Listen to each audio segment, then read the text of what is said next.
Bueno, vamos a cambiar un poquito de asunto, vamos a hablar de vida y en este caso de celebración, porque nosotros aquí también celebramos ese acuerdo de paz en Gaza que ha culminado finalmente con la entrega de los 20 rehenes vivos que seguían en manos de Hamás.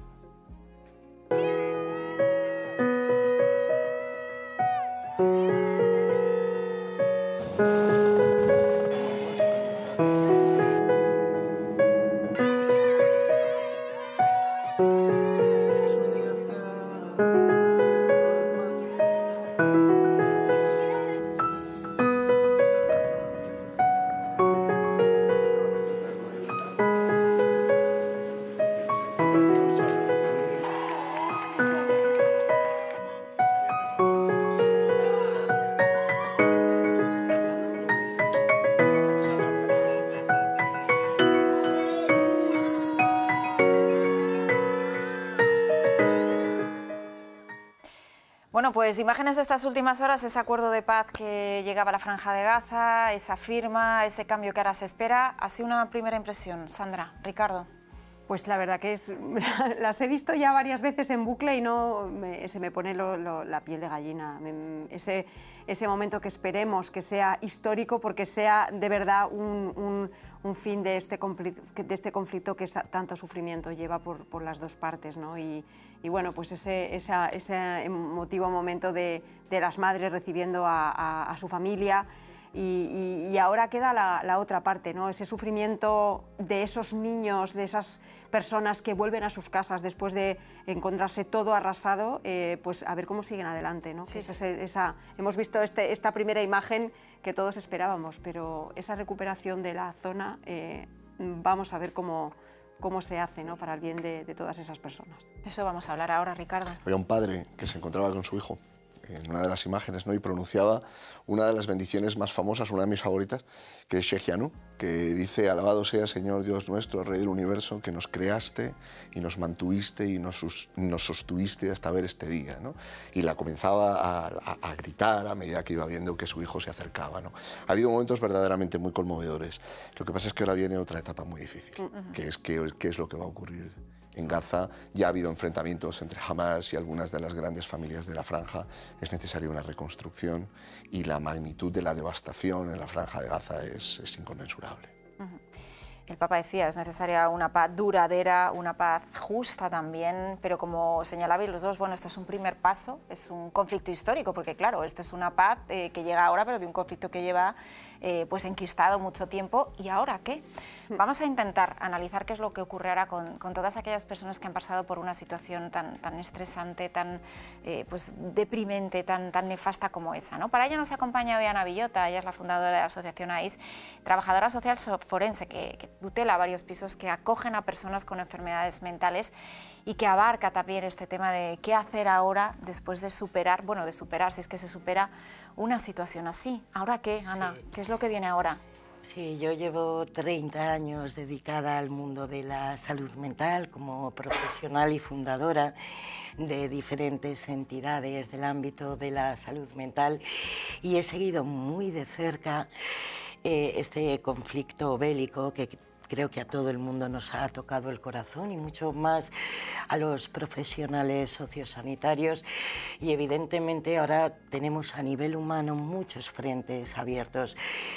Por una parte, sí, cubrir las necesidades básicas, alimentación, medios sanitarios, luz, agua, en fin, bueno, pues una infraestructura para poder dar un soporte básico. Y a mí como profesional sanitaria forense me da muchísima pena toda la parte psicosocial, claro, porque estamos hablando de menores que han visto morir a sus padres, a sus madres, a sus abuelos. No solo me refiero al campo material como la destrucción de su propia casa, porque si regresan tenemos una paz donde vuelven a escombros. En fin, que para eso está la colaboración internacional. Pero a nivel psicosocial nos encontramos con una sociedad que necesita pleno apoyo, porque, bueno, evidentemente después de las grandes guerras se han hecho estudios y hay unas grandes consecuencias a nivel de traumas, ansiedad, depresión, y requiere de un equipo integrado de psicólogos, trabajadores sociales, psicólogos, además de todo el soporte económico, claro, de reestructuración. O sea, hacer un acompañamiento, y yo no sé, Ana, por tu experiencia, habrá mucha gente que sí que consiga superarlo y gente que realmente no, porque esto se puede llegar a superar. Imagino que dependerá de la edad, de la situación, de muchas cosas, pero... Es muy subjetivo, claro, depende de las vivencias personales que haya sufrido cada persona en este conflicto, de su capacidad de adaptación, de cómo se haya vivido dentro de su propio núcleo. Pero bueno, los estudios científicos sí demuestran que los traumas de guerra se heredan incluso en generaciones futuras a nivel biológico y a nivel psicológico. ¿Y cómo cambian, no, esas sociedades? Terrible. La historia. Lo que pasa es que estaba pensando en el trauma, no de las personas que han sufrido, digamos, la destrucción material o incluso la pérdida, sino el trauma de las personas que han estado esperando en vano. Por ejemplo, de los últimos rehenes liberados, no ha habido ninguna mujer superviviente. Todas las mujeres que estaban en manos de Hamas y que no fueron liberadas por las fuerzas de defensa de Israel, pues murieron, ¿no?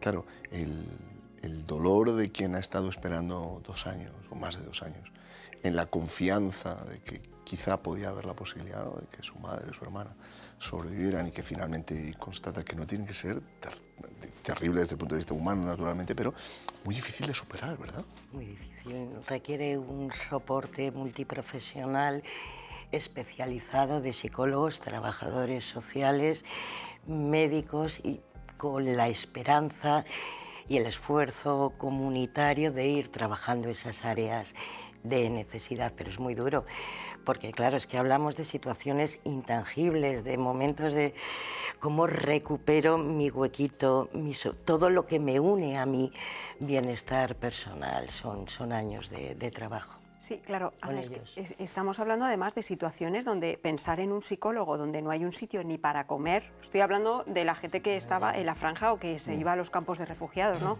Como existe el tópico de, bueno, no hay problemas de salud mental cuando tienes que preocuparte en comer, ¿no? Entiendo que es un tópico que se dice que no tiene ningún sostén, pero claro, en este caso es que estamos hablando de personas que que han perdido todo, han perdido su casa, han perdido su vía la forma de alimentarse, han perdido a su padre, han perdido a su madre. O sea, ¿cómo se puede hablar de salud mental en un contexto como ese, cómo te van a poner un psicólogo, ¿no?, si no tienes ni un plato de comida? Claro, la estructura del trabajo en estos casos de conflictos bélicos pasa primeramente por atender las necesidades básicas: alimentación, suministros básicos, sanidad básica, y una vez que ese soporte está cubierto, ir avanzando a nivel psicosocial. Ana, decías antes que incluso esos traumas, esa situación, se hereda. Se hereda a nivel biológico. ¿Cómo se explica eso?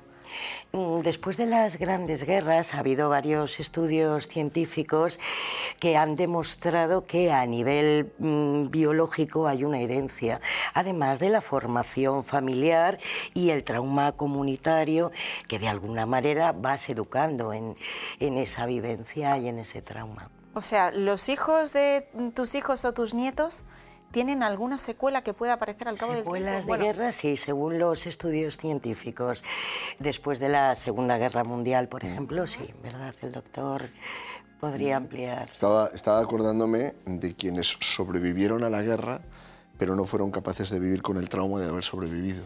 El sentimiento, por ejemplo, de culpa de haber sobrevivido, de sentir que ellos no merecían haber sobrevivido frente a otros. Me estaba acordando, por ejemplo, del testimonio de un superviviente del Holocausto, si no me falla la memoria, de la comunidad judía de Salónica, ¿no? Y cuando sobrevivió, y cuando veía las fotografías, muchos años después, cuando lo grabaron, ¿no?, le grabaron el testimonio de superviviente, cuando él veía las fotografías de quienes no habían sobrevivido, de quienes habían sufrido la deportación a distintos campos, si no me falla la memoria, estos eran precisamente deportados a Auschwitz, donde los mataron, él sentía, ¿no?, y decía, ¿y por qué sobreviví yo?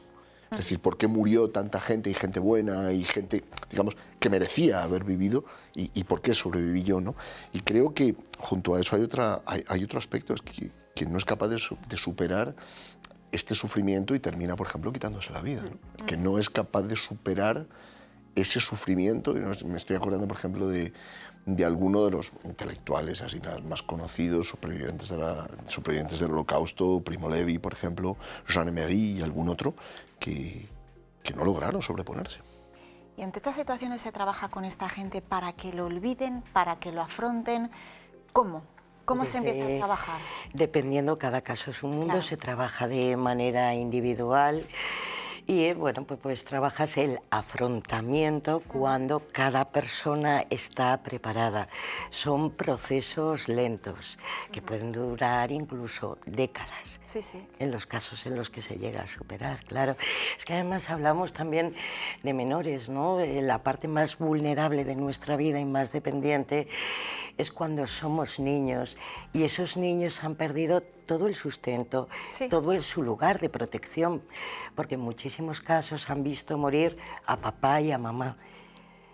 Entonces, y les falta, ¿no?, esa referencia. Exactamente, como decía, es duro, es difícil. ¿Y puede ocurrir lo contrario? Es decir, que una persona que haya vivido una situación traumática hasta ese punto tenga más capacidad, no sé si decir, de resiliencia o de afrontar situaciones dramáticas en un futuro. No sé si eso se puede dar. Sí, se da. Se puede dar, pero hay que llegar a ese punto después de muchísimo trabajo. Ana, hemos avanzado mucho hablando en temas de salud mental, de consecuencias, bueno, aquí estamos en un caso extremo, como es una guerra, un conflicto bélico, pero ¿hemos dado ese paso para poner sobre la mesa todas esas consecuencias que tiene pasar por situaciones así, o todavía nos queda trabajo? Nos queda muchísimo trabajo. La salud mental es un campo absolutamente deficitario. Yo llevo construyendo recursos de salud mental, residencias, pisos tutelados desde hace 30 años y evidentemente hemos avanzado muchísimo a nivel de salud mental, pero sigue habiendo un estigma muy fuerte.